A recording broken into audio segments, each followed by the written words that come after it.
everyone, and welcome back to the Petronerds podcast. This is episode 65 of the Petronerds podcast, and it is one special treat.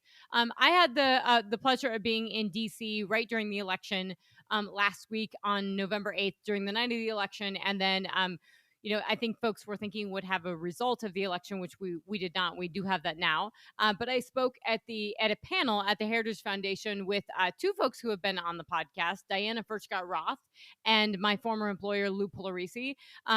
It is not the same as the conversations I had on those podcasts. So this is definitely a podcast you are going to want to listen to, want to watch. The feedback on this was fantastic. Several hundred people, nearly 1,000 people have already viewed this video, and the feedback has been really, really excellent. It is a very candid conversation. You'll learn a lot on the refining side. Lou knows that space really well.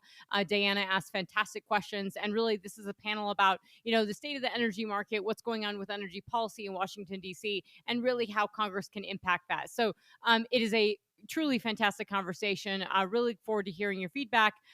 But take a listen. It's going to be great. Now, with that was November 9th that we did the panel discussion. So at the time of recording of that, today is actually November 16th. So it's been a bit of a time since, about a week since then. But on November 9th, we had oil prices at 85.83. And that was a pretty significant backsliding from the over 92, nearly $93 a barrel that we saw on November 4th. So a lot has happened since then. And I think that a few things I just want to, sort of timestamp this for folks before I get a chance to speak with you again, is that we've had a lot of stuff going on in the market. We just had a slug of really intense economic data in the U.S. And I truly don't believe that folks are appreciating how bad the macro environment is.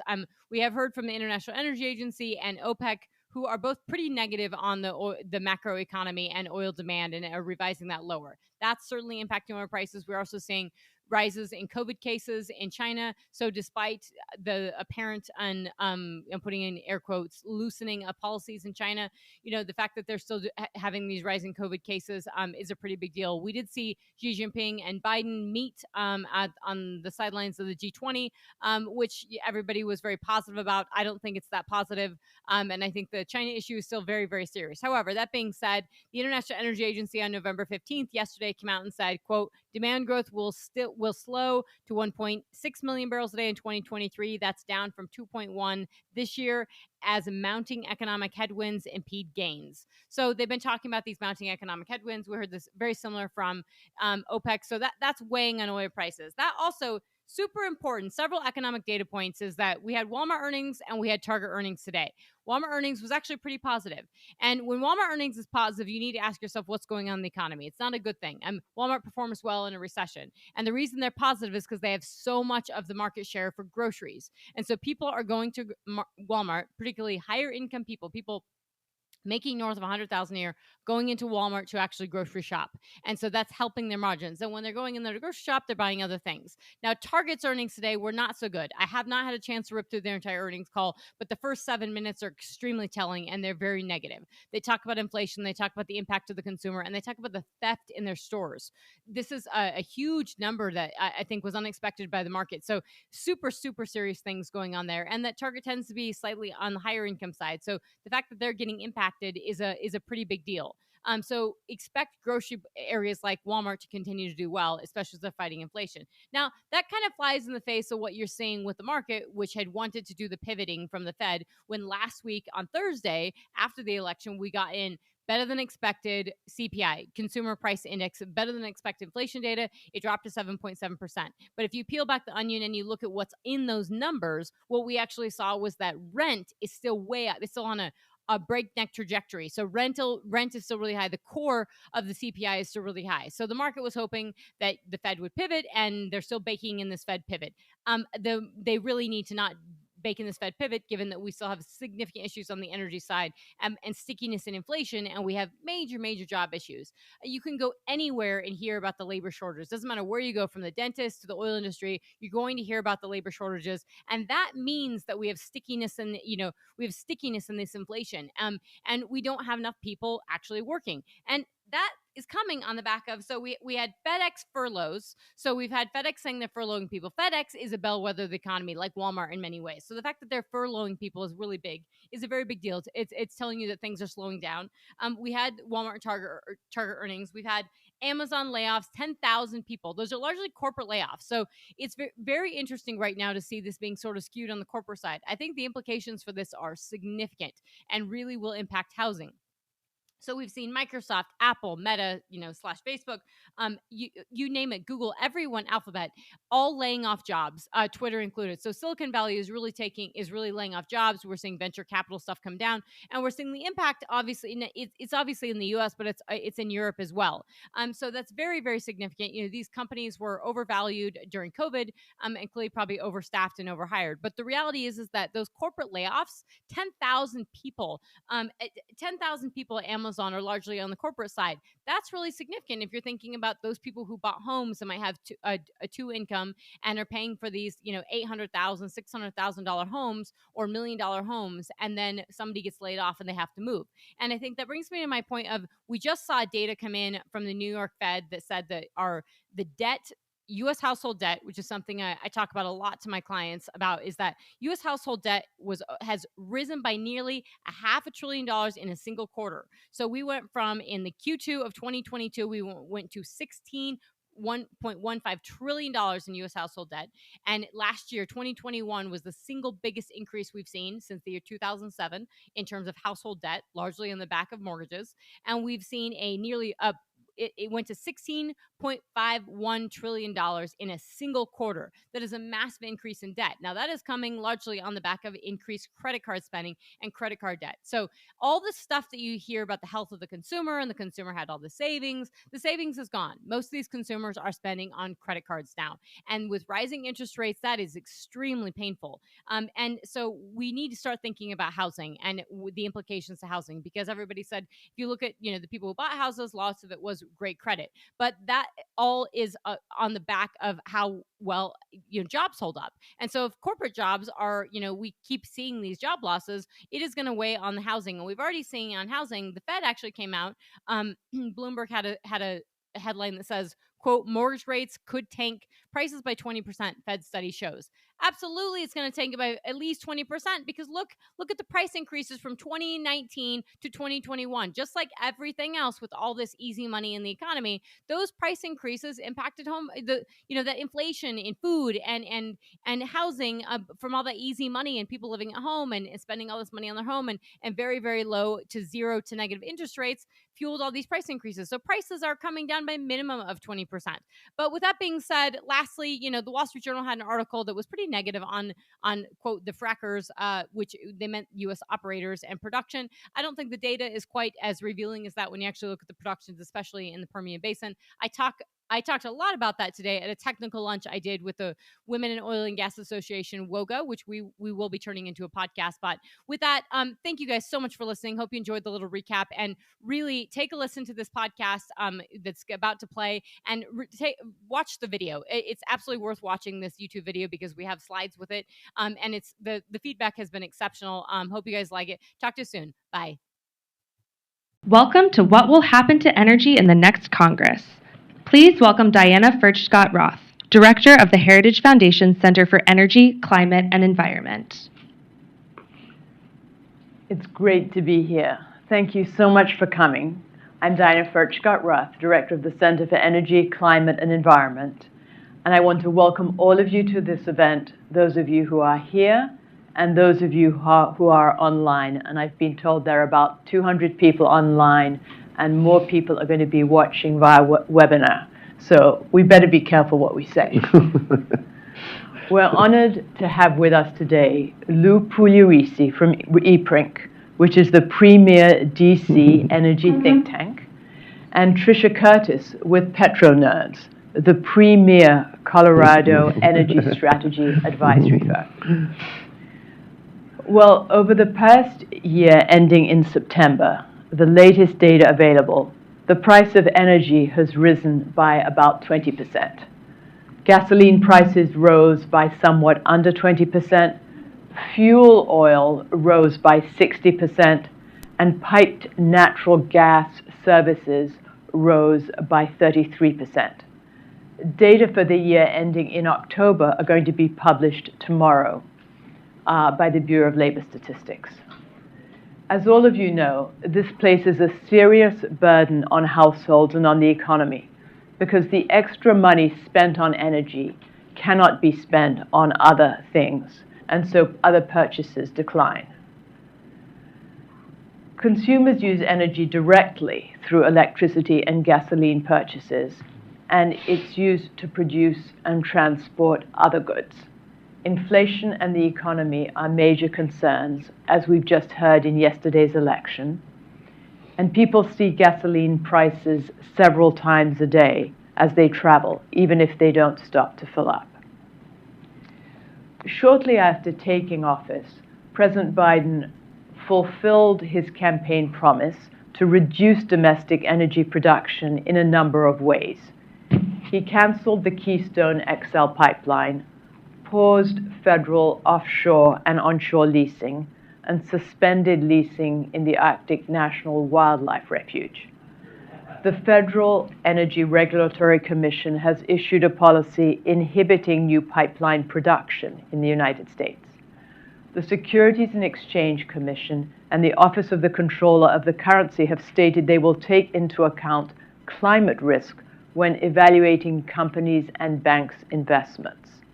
And this reduces capital flowing to oil, coal, natural gas, and nuclear.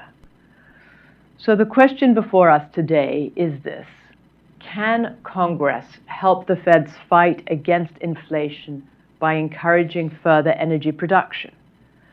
America has vast reserves of oil and natural gas, and some say that higher production would lower prices.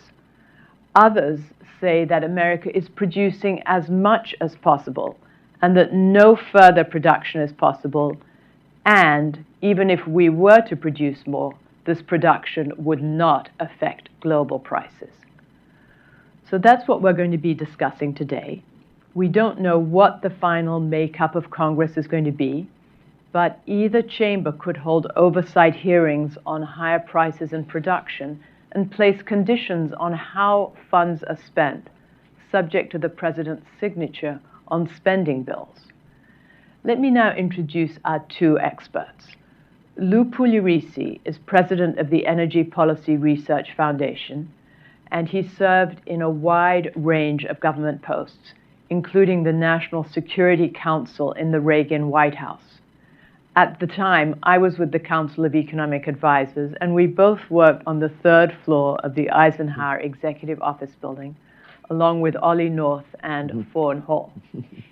Lou has also worked in the Departments of State, Energy, Interior, and EPA, and has written extensively on energy issues and testified before various committees of Congress.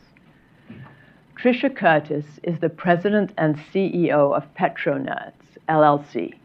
She founded her own company and began running it in Denver in 2016. Since 2010, she has led extensive research efforts and major consulting projects, and authored several reports on North American upstream and midstream markets for government agencies, global think tanks, and corporations.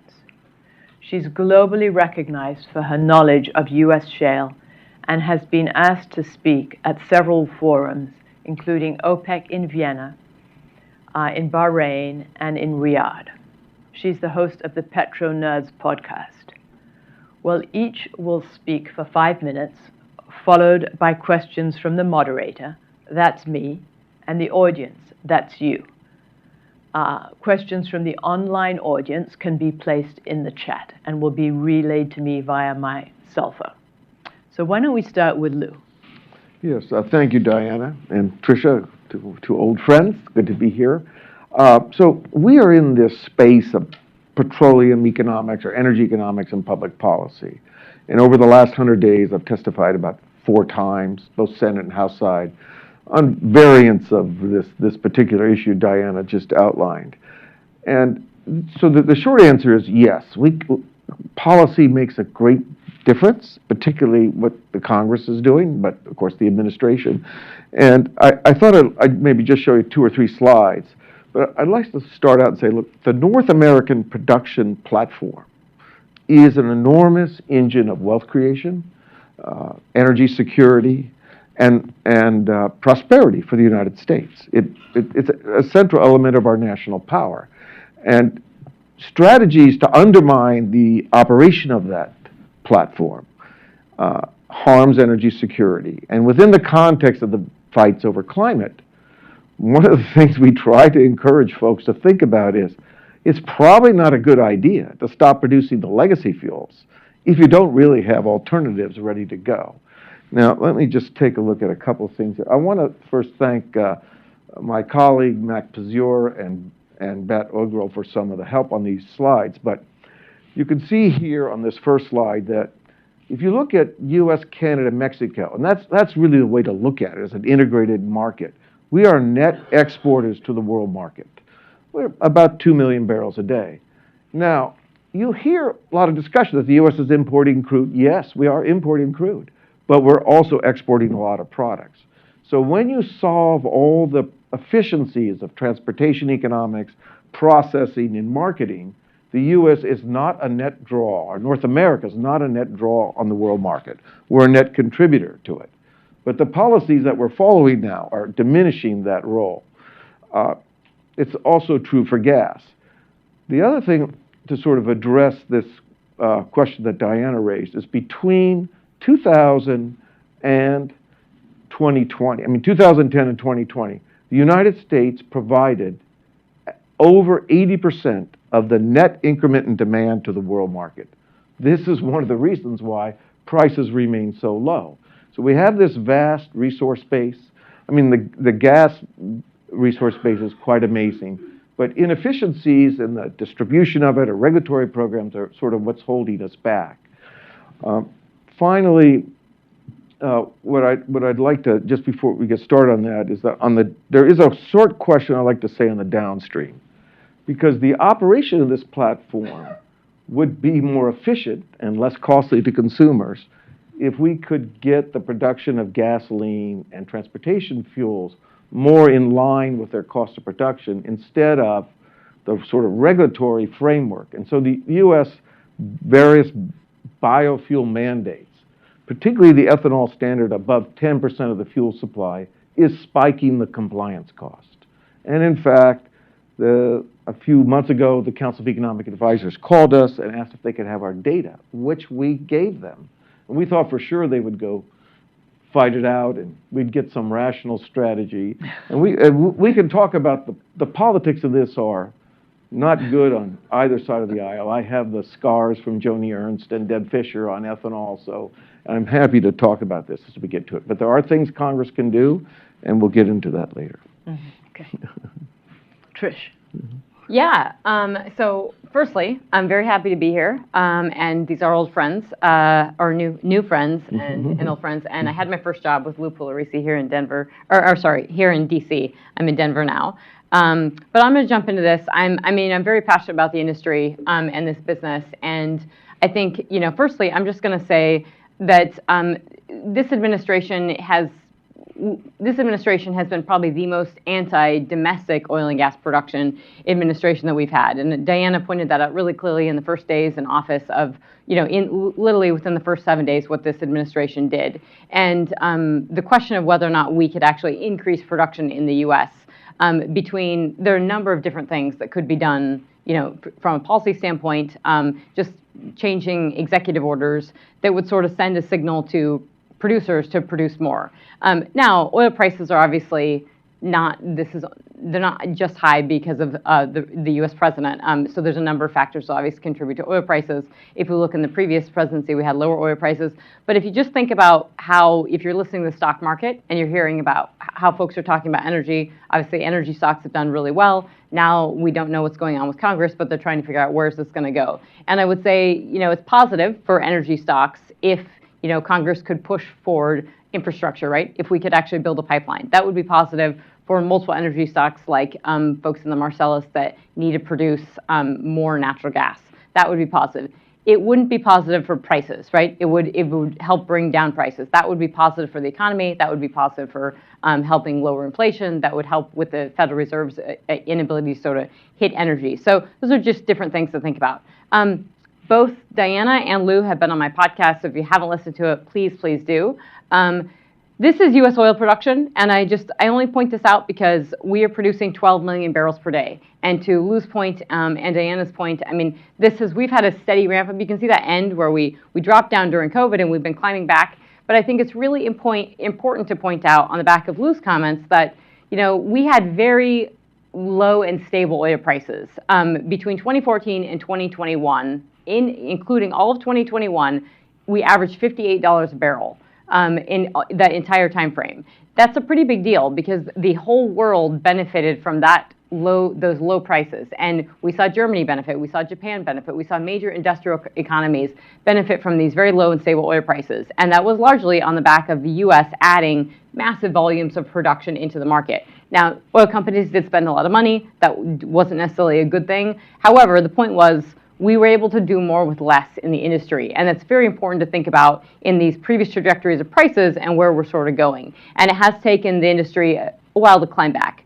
The other point to say is that, and you don't hear this as well, you don't hear this from the administration, nor do you hear it from other major news sources, is we're the largest producer of natural gas in the entire world. So the natural gas market is a 400 billion cubic feet per day market. We produce, our gross withdrawals in the US are 120 billion cubic feet. So we produce more than a quarter of the world's supply and demand of natural gas.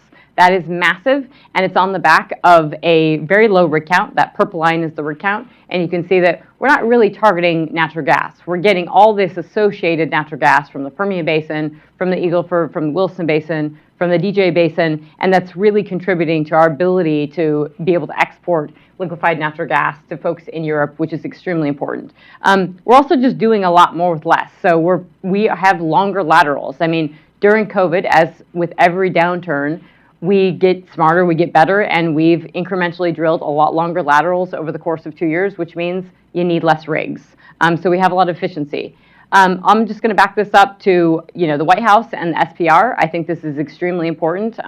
We started at about 640 million barrels. That was about 32 days of cover, and we have about 400 million barrels, and so we've lost about 10 days of cover on the SPR. That's not typically what you use the SPR for. You don't use it to lower oil prices and to buy votes. You use it because you have a shortfall of oil.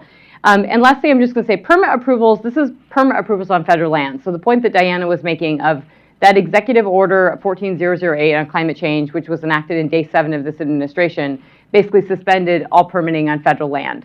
The first day we suspended all permitting on federal land. Then they renewed it. But you can see that is pre-Biden is in red, and post-Biden is in blue. And you can see those federal permit approvals have really come down. And so something you see a lot on TV is, hey, well, we have 9,000 permits. If you want to drill, just go drill them.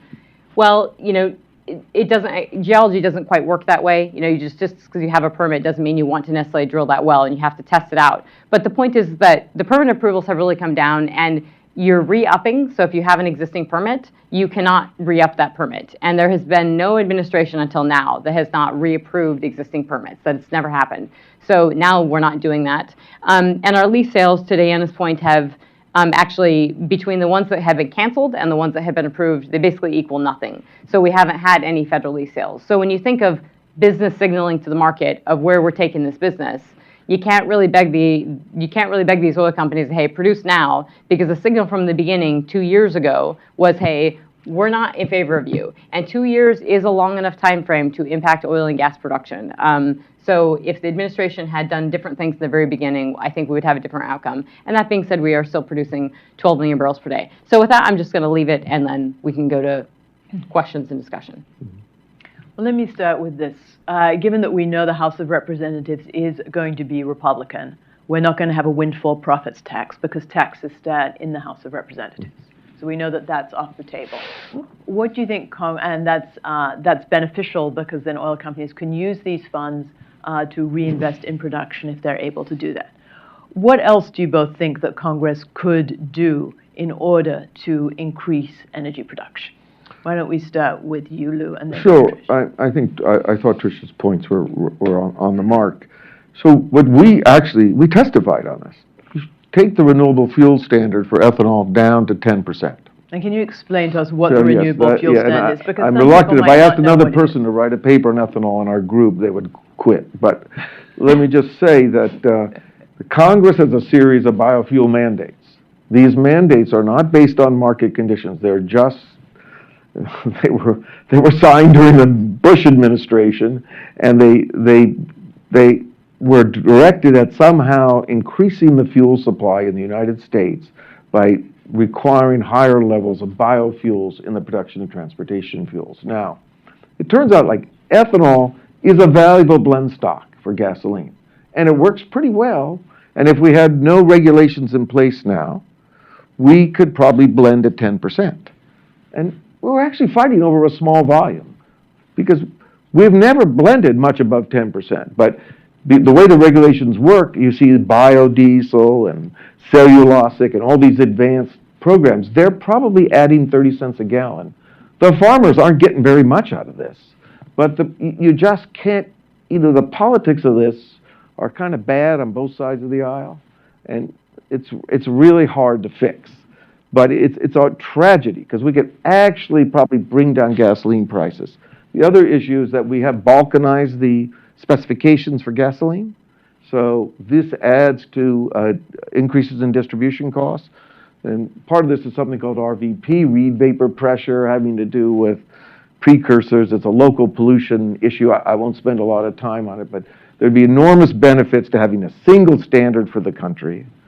And then we also have our favorite is the Jones Act. It provides a lot of inefficiencies. The Jones Act is a restriction requiring you to use U.S. Flagged, generally U.S. constructed and U.S. flagged union tankers to move products from one American port to another.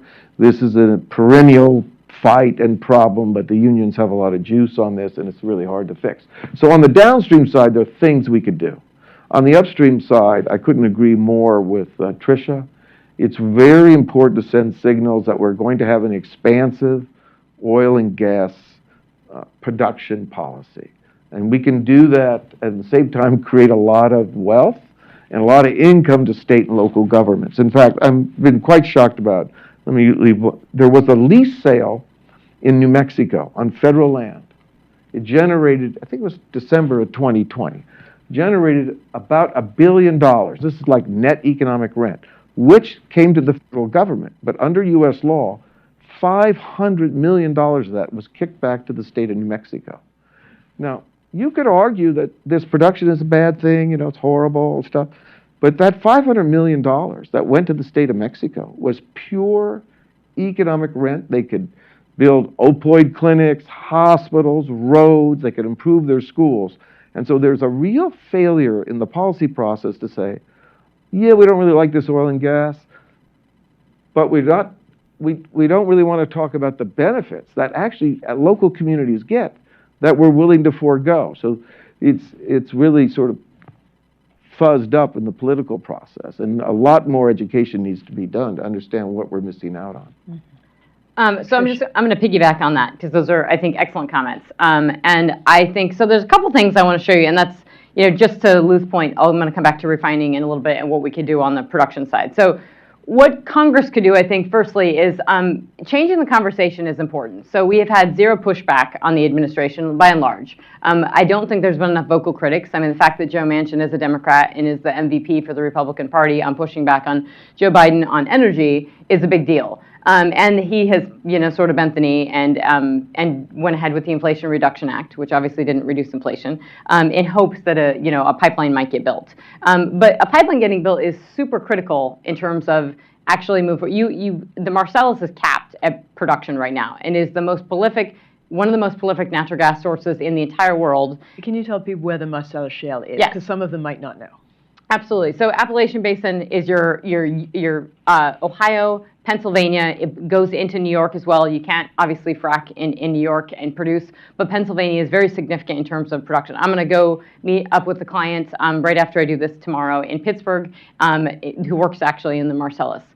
So that's right in there, and you're right near Virginia. You're on the East Coast, and massive amount. We're talking, 10, 20, 30 BCF a day. The wells produce, 15,000 cubic feet per day on average well when they come online. So huge prolific natural gas basin. The problem is that we need this Jones Act waiver to actually move liquefied natural gas from the Gulf Coast of the U.S.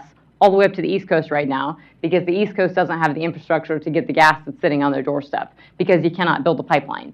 And we can't actually increase the production in the Marcellus because we haven't been able to build a pipeline. And that was pre-Joe Biden. That has been happening for multiple presidents where we've had massive, not in my backyard, NIMBYism issues. But I just want to point out that if you look at New Mexico and you look at just state production, that yellow line there is California. That's a steady decline down. Every month, California loses production. That purple line that's next to that yellow line is Colorado. That's up and down. Massive regulatory impacts in Colorado from significant permitting issues. And when Jared Polis came into office, we really saw production come off a cliff.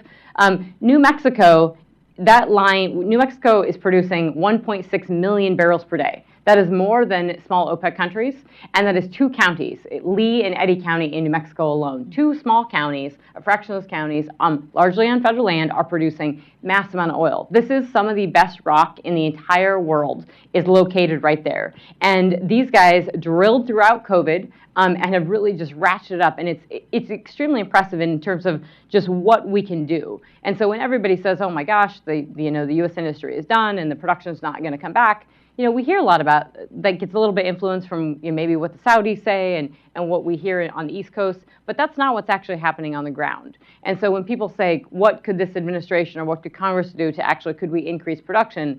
There's a lot. From the technical rock perspective, the rock is not done giving. But you do have to have a lot of things like the Jones Act, waivers, building a pipeline, signaling that we're going to build out infrastructure. Because what happens is that if you don't have the pipeline capacity, you have differential blowouts, the price drops, and you can't produce this stuff. And right now the price is great, so everybody's producing, but we are starting to hit some log jam. We're going to start hitting some issues with natural gas pipe capacity, and then that means that are you going to have to flare natural gas, and then you can't produce it. So there's a number of different things. I can get into it, but I'll pause right there.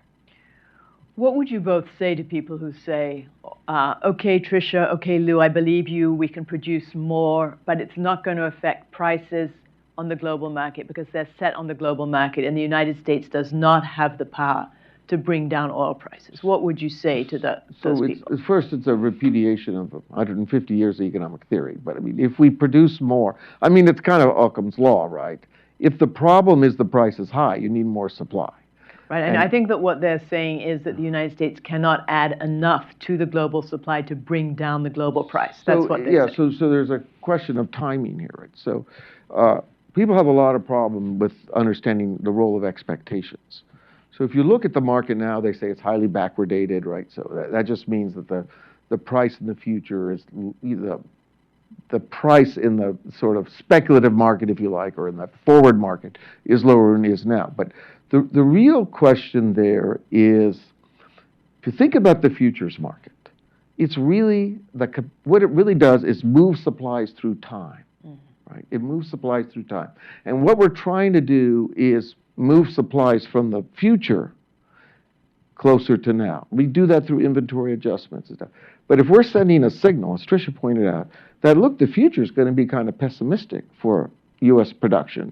There are other problems around the world. If the Europeans are sending these signals out that we're not going to develop our resources, and in fact, we're enabling OPEC. I always say the best counter OPEC strategy is just to produce more. It's a traditional antitrust problem. Produce more here. The dynamics within those who are controlling the market will shift. So it's a difficult argument to make to the public. It's a really hard argument to explain to the Congress. But we have to change expectations. If we change expectations, even though your supply and demand calculations may not yield much in terms of the math you do now, it can begin to shift consumers, buyers and sellers in the market, and make a big effect on prices. I mean, I have no doubt if the U.S. had an expansive policy in which we knew more oil was coming, more gas was coming, more LNG was coming on the market, long-term contracts, lots of things would start to happen. It would take some time, but. Trisha. Yeah, so I mean, I think it's multifaceted and multifold, and I do think there's an inherent bias in the we just can't increase production, and we heard this years ago when Obama and was campaigning. I mean, we heard this in the debates of could we increase production, and the people would say, well, it takes 6 months to a year. Now, I'm third generation oil and gas. I grew up around the business, and I know how long it takes to drill a well and bring the stuff online. You can impact the market pretty quickly if you can get on television and say we're releasing more SPR barrels and the hope of reducing prices. Trust me, you can get on television and say we're building Keystone XL, we're going to build some pipelines, and we're open for business. It will drop oil prices just because you're doing that. So there's a couple things with oil prices. I think we have seen a massive drop in traded volumes in both the West Texas Intermediate WTI contracts, and I don't like to harken back to the Saudis, but they have made some points on the thinness of trading, and they're in Brent volumes as well. It is very thin. If you look at 2022, we have really dropped off trading volumes. And so the actual traded volumes are not quite reflecting reality right now. And we're getting dislocations in local crudes and WTI, all kinds of things happening there. So there are some issues going on with actual contracts because we're not trading it. And that's because we do have some liquidity issues in the market. When you're trading on London Metals Exchange and nickel's going crazy, that pulls money out of oil.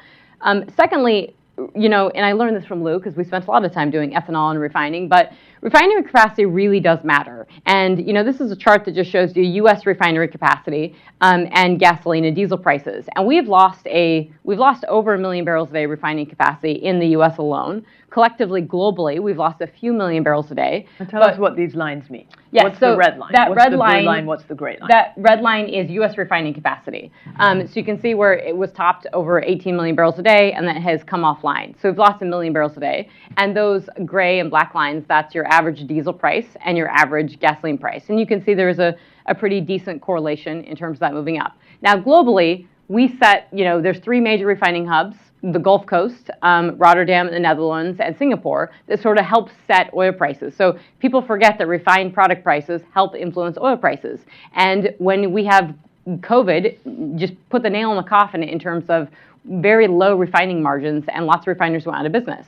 Add to that, so we have lost refining capacity. You've got France having strikes at refineries. And then add to that, we haven't lost a lot of Russian oil production on the market, but we have lost Russian refined product, a few 100,000 barrels a day that's not going on the waters. And same for China. China's not a few 100,000 barrels a day. So add up a few 100,000 barrels a day, a few 100,000 barrels a day, the numbers start adding up. And then you're talking about a tight market. Well, we're seeing gasoline demand in the U.S. pretty flat. Diesel demand has been relatively strong. And remember, the economy in the world runs on diesel. Your railroads are running on diesel. Your ships are running on diesel, everything. So that's eventually going to slow. But the point is that it's a bit out of whack. And so these prices are really serious.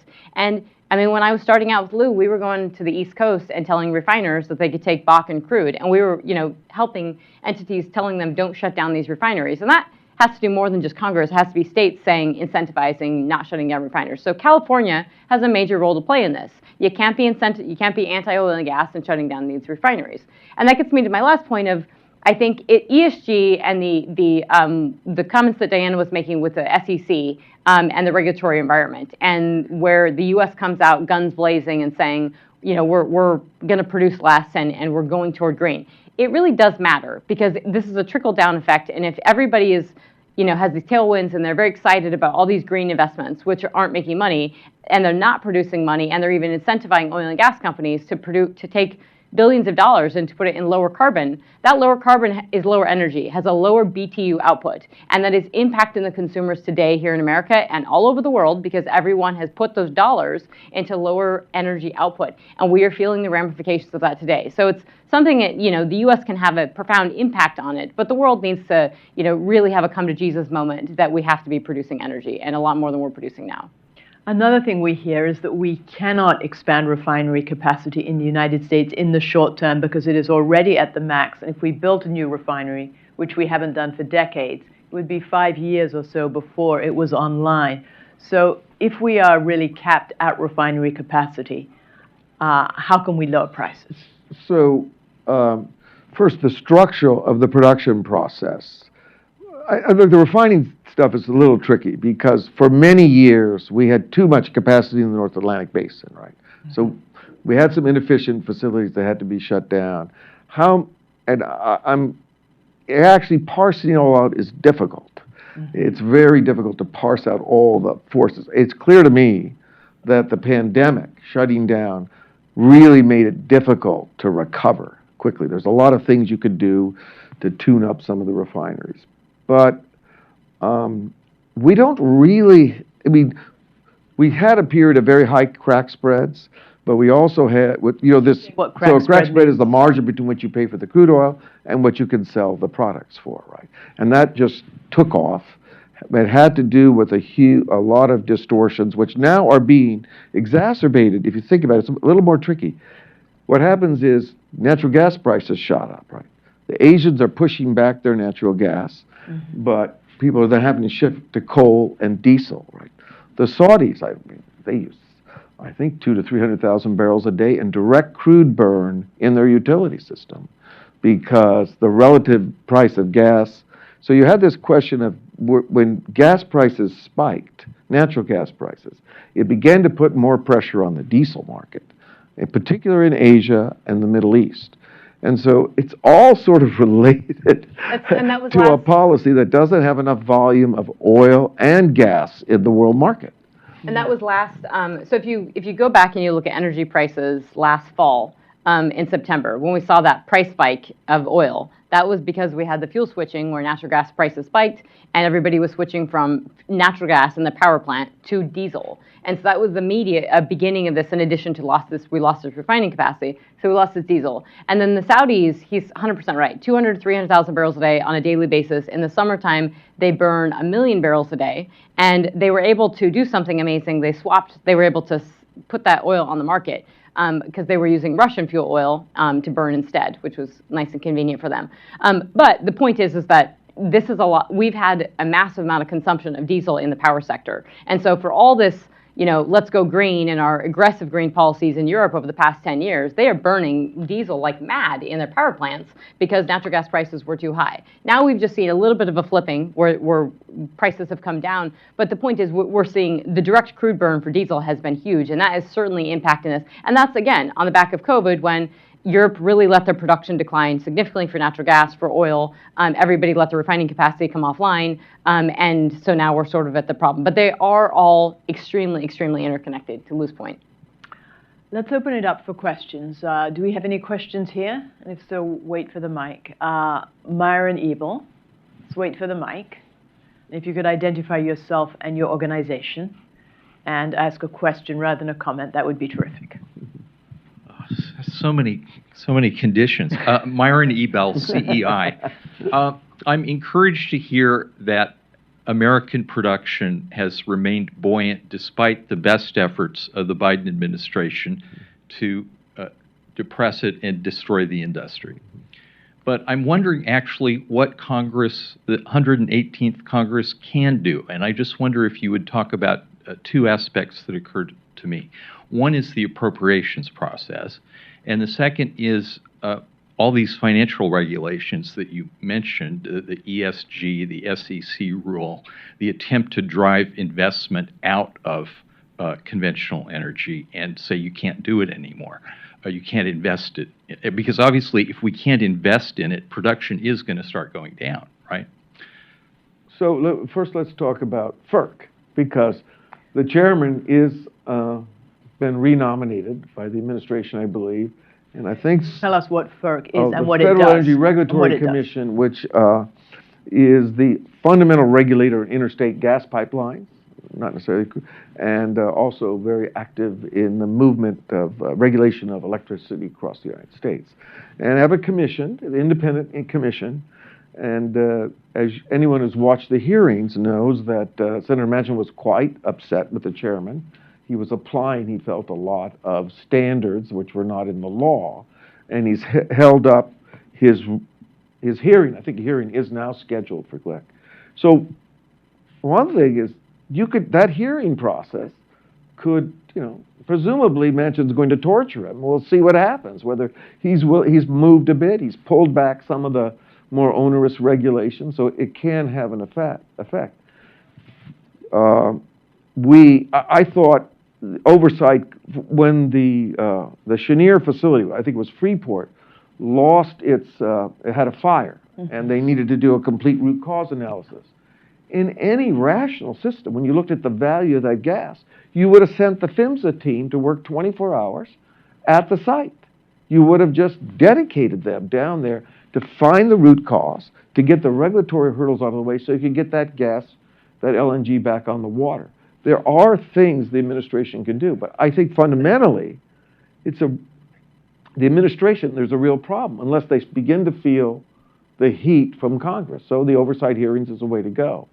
Unfortunately, the election results last night, I don't think are serious enough for the administration to alter its attitude towards this. They have a fundamental view that the path to net zero is to halt the production of the legacy fuels now, and there's some magical thinking that you will have some substitutes. And so I just think this is going to be a long, hard political slog. We have a question. Well, let's take an online question first, and then we will go to you. The online question is, what about the long-term ecological issues? Aren't you concerned about the ecological issues, in other words, the ecological problems from producing more oil and natural gas? So That's the question. What could be worse than halting natural gas, which is now encouraging the Chinese to expand their coal facilities at a very rapid rate? So there is a problem. There's this abandonment of marginal analysis, which I've never, somehow, I always said, well, what's the matter with almost net zero? Why do we have to have net zero? How about almost net zero? There must be, Nordhaus did this big piece years ago. He was a very darling of the climate people for a while, till he said, well, I looked at marginal analysis, I think you should keep spending till it rises 6.5 degrees. He sort of did the math on this. You could argue whether it's relevant at all, given the uncertainties. And so, at a minimum, the administration should be embracing expanding natural gas, putting a lot more LNG on the water, because that is the way to price it, to get the price down, to encourage particularly the growing Asian economies to use more gas and less coal. And they want to do that for local, not for climate, but for local air pollution. Mm-hmm. So we have a fundamental misunderstanding of both the scale and the cost challenge of the energy transition. And so in my sense, it's a kind of limitation in how to think about this problem as a global solution rather than. Mm-hmm.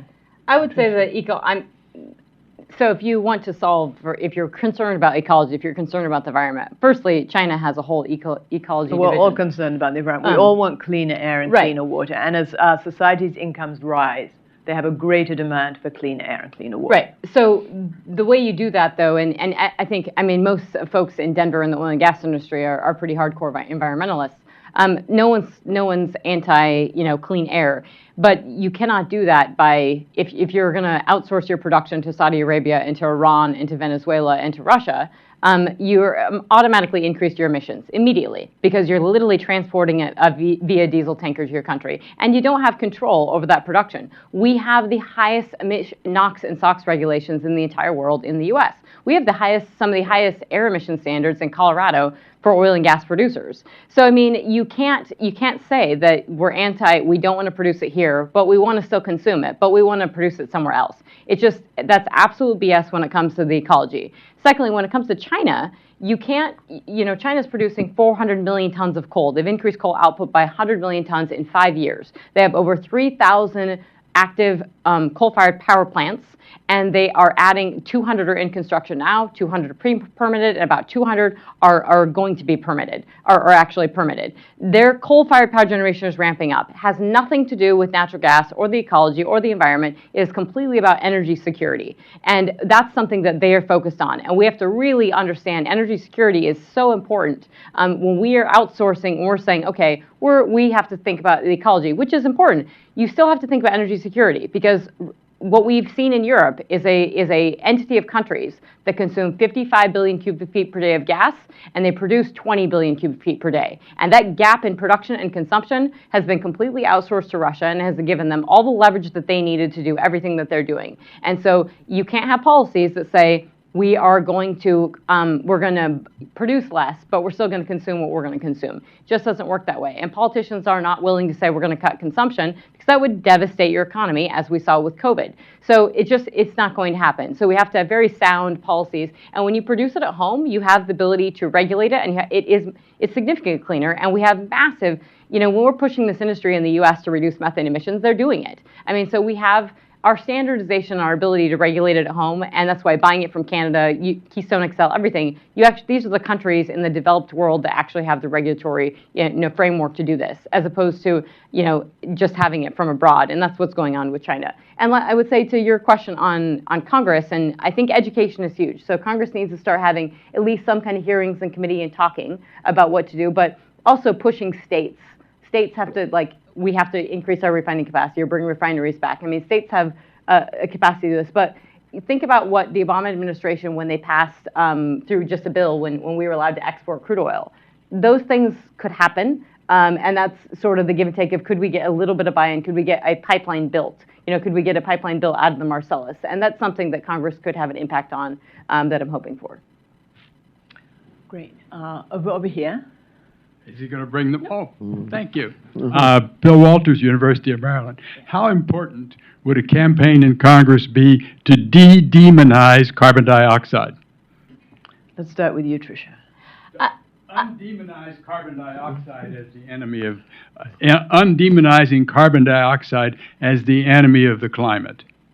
The carbon dioxide that we drink in our soda water and that we, breathe out. I think it would be incredible. I'm not sure. I mean, it would be great if that would be an initiative just to bring some sanity to, I think, energy policy and understanding energy and understanding CO2. I don't think it's likely, because if everyone's sort of hammering in on this is about CO2 emissions, I think it would be helpful just to get the conversation, because this is clearly not about CO2 emissions, because all these efforts that everyone is doing, if they were about reducing CO2, would be producing more energy at home. So it's clearly not about CO2. So it would be helpful to get the conversation going, and I think if more people were just actually talking about what are we trying to do with this the net zero thing, which has literally become so politicized with the International Energy Agency and ludicrous and doesn't actually do much. I mean, we have to have people start calling this stuff out and saying, what are you actually doing? Is it real? If you look at all the net zero ambitions by all the utility companies, EIA has put out a great chart on this.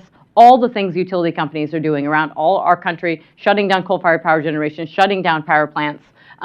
The impact on CO2 is we're talking single-digit percentage. It's so small. And CO2, the oil and gas production in America, contributes 1% of CO2 emissions in America. So when you hear all these oil companies talking about net zero by 2050, there is a lot of BS in there, because if it's 1% of CO2 emissions, it is not a drop in the bucket. We're not talking about really impact emissions. It's all for ESG standards and long only and portfolios and all these things. And that's this reality check that we need to have about what are we actually trying to solve for and how do we actually do it.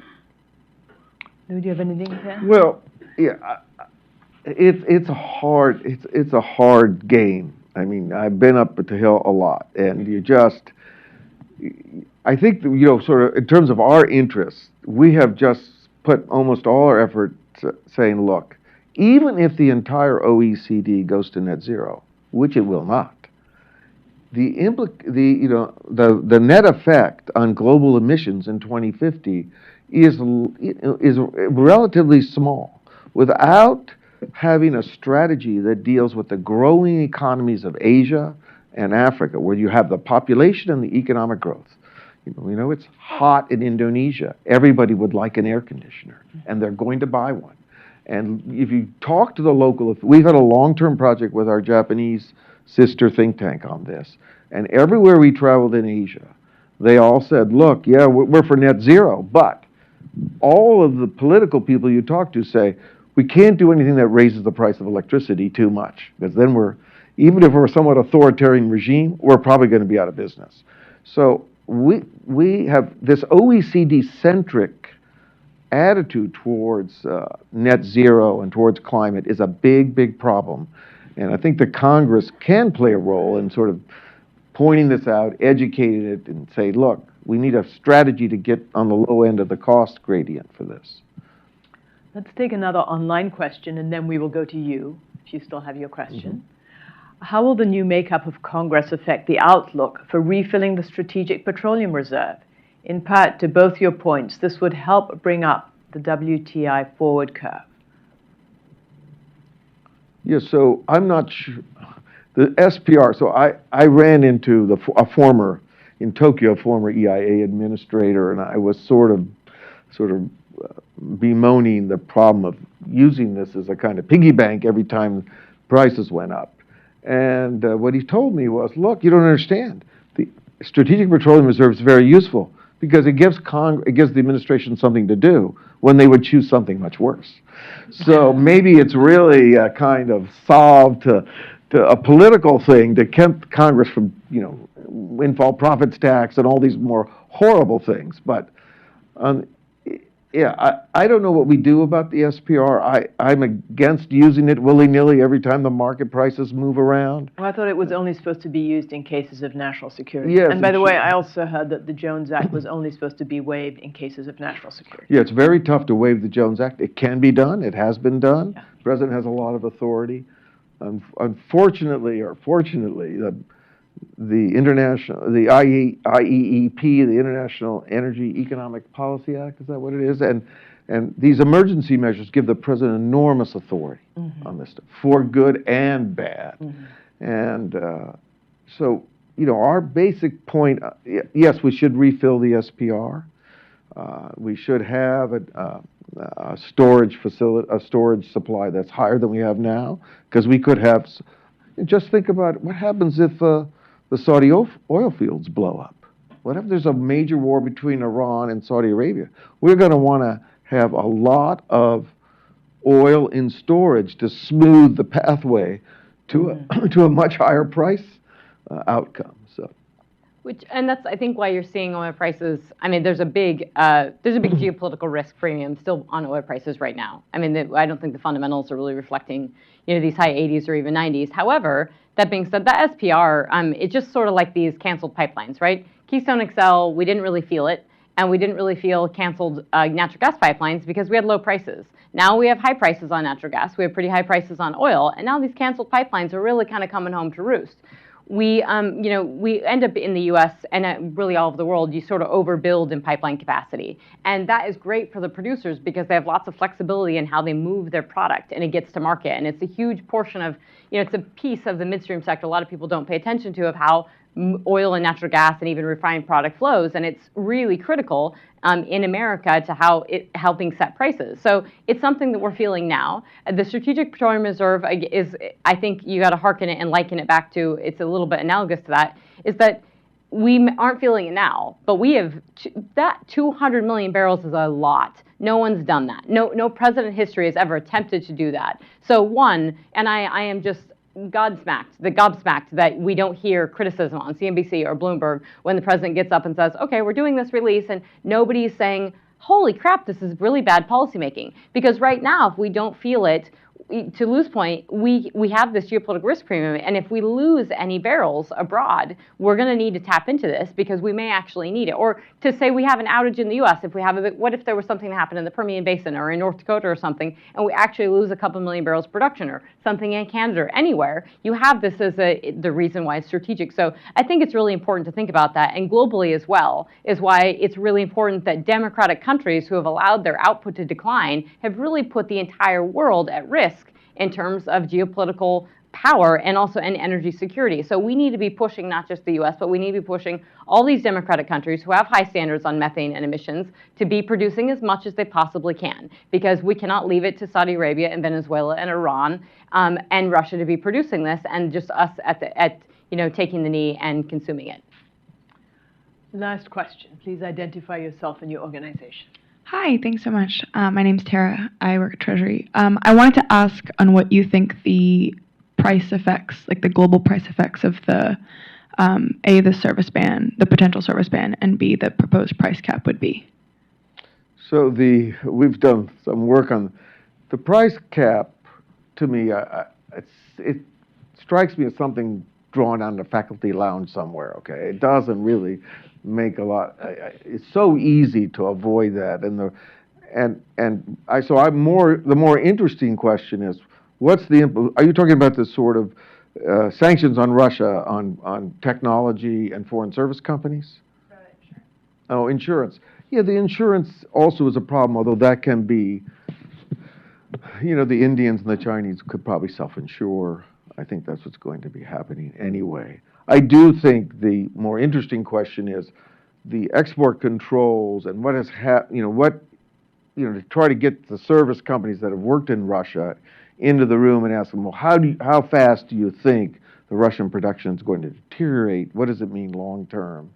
I mean, these are actually really important issues. We have done a big project for the Defense Department on failure modes of the energy transition, and I think one of the things that came out, we're not turning China or Russia into North Korea. Okay, they're just too big. It's not going to happen. We don't really have an idea how it's going to play out long term, but we do have a sense that there are multiple failure modes to the energy transition, and the consequences of them are quite severe. We haven't really planned for them very well. I would say to date we haven't seen Europe actually reduce, hardly anyone really reduce consumption of Russian oil and natural gas, except for obviously natural gas that they've cut off themselves to Europe. Europe has still consumed all that oil, and Russia has maintained revenues largely from oil. They get a fraction of the revenues from natural gas. So they maintain the revenues. India and China are getting, tons of Russian crude oil at a significant discount. And we've also seen, so there's an incentive there.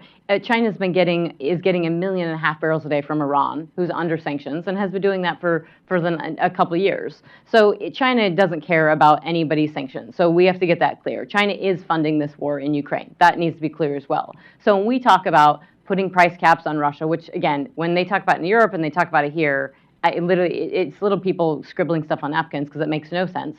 And it's basically, I think the administration and all these European counterparts want to keep the Russian oil flowing, but they want to penalize them. Well, that's not exactly what the Russians want, obviously. And you have putting a price cap on it is just saying, hey, we'll buy your crude, but it's at this price point. They've been discounting it for $35 a barrel. The market sort of works itself out. So I think the problem was that they wanted it lower. We haven't set it. I don't think it's going to really work. And when you put prices of something too low, it will incentivize the use. So it very much flies in the face of everything Europe and the U.S. claims that they're doing on CO2, because it's going to incentivize use if that price is lower. And we have not seen production in Russia, and there's lots of question marks, but we have not seen a material decline. We've definitely seen, a shift down, and OPEC Plus coming out with their reductions. I think it's a little bit of cover to reduce Russian output because they knew that was sort of coming, so that helps a little bit. But it's not. I would say it's meaningful and it's something to watch carefully, but it's not. No one's done anything substantive on it yet. Well, we're getting close to the end of our hour, and I'd like to give our panelists each a couple of minutes to wrap up. Why don't we start with you, Trisha? Oh, great. There's not much more to wrap up here in saying that, I think the U.S., and I'm going to, hearken to Lou's terms, the U.S. has an incredible production platform base. I think that the things that people have not focused enough on are probably the influence of ESG, the influence of what is coming from New York and the pipeline of the Securities Exchange Commission, and the influence of the markets in signaling that we're anti-oil and gas, and the impact that has on investment by companies to produce oil and gas. I think that's really, really critical. The education just on CO2, on energy, on what we're actually trying to accomplish doesn't exist, and people really need to be talking about that more. And I would say the ability, we have to get across that we have to produce not just domestic oil and gas, but democratic oil and gas. If you're going to consume it, you need to produce it because you cannot be outsourcing this to everyone else. So that's huge from an energy security standpoint.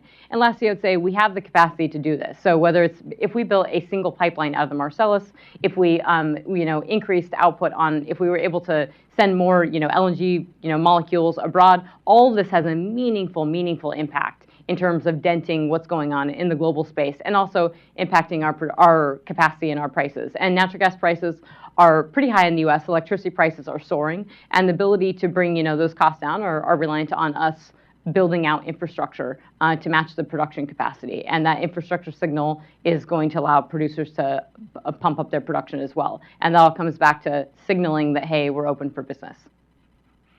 Thank you, Trisha. Lou. Yeah, so, there really is a huge disconnect between what sort of the casual or the interested climate public understands about how energy is produced, distributed, how emissions are dealt with, and what a more technocratic approach to the problem would yield as a solution. And until, I can't really understand why people lose their minds over this issue. I really tried to understand, because if you sort of look into it, there's some reasonable things you could do. But really, the real problem is this disconnect with the sort of the interested public in climate and what's really happening on the ground. Until we sort of bridge that gap, I think this is going to be a struggle and a slog to get some rationality out of the process. I know that's not very hopeful, but we do have something. We've tried this ourselves. We produce something called the Chart of the Week. Anyone who wants to get us our subscription to the Chart of the Week, one small issue we distribute on Capitol Hill and around the country, and we've tried to just educate folks on one small piece of the energy complex at a time. And Lou, how can they sign up for your Chart You of can the talk Week? to Will Pack. He's No, but right people here. on our online audience. Just write Will P at eprink.org. Okay, that's Will P at eprink. eprink.org. Yes, and he'll make sure you get on the distribution. And Trisha, how can people get in touch with your products and get you linked up with your podcast? Yep, you can find Petronerds if you put Petronerds into your Apple Podcast. It's on YouTube, and if you just do Petronerds podcast or type in Petronerds, you're going to come to my website and you're going to find it. And there's a slug of I obviously consult and advise, but I do try to do as much as I can for free and put out. That podcast is completely. I don't take sponsorship for it, so it's just raw intel, and there's a ton of information in there. Okay, well, that's wonderful. Well, I want to thank all of you for coming. I want to thank our online audience, and for all of you who are here, there's a reception with lunch with our speakers up in the lounge to your left as you exit. So let's give our speakers a big hand.